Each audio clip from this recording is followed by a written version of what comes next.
This white Jaguar pulled up with sensors spinning on the top.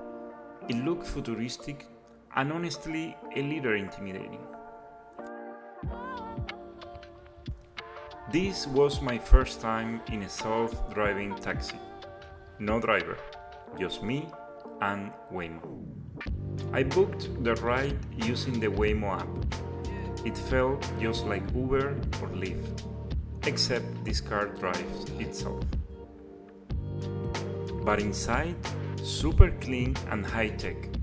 A large touchscreen greeted me, confirming my destination. From the screen, I could control the music, adjust the air conditioning, and even request the car to pull over if I needed to stop early.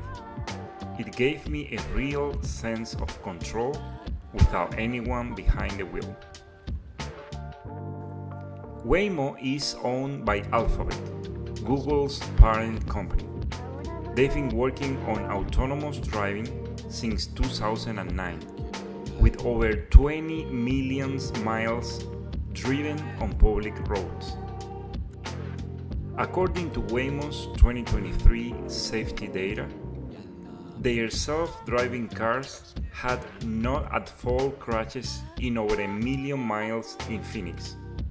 For context, human drives average about 1.3 deaths per 100 million miles in the US. The car navigated smoothly, handling traffic lights, cyclists, pedestrians without missing a beat. Seeing the steering wheel move on its own was surreal, but the ride felt incredibly stable. When we arrived, the car announced we'd reached the destination and even wished me a good day. Then, it drove off on its own. Honestly, it felt like stepping into the future. Smooth, safe, and surprisingly human, even without a human driver. Would you try a self-driving taxi?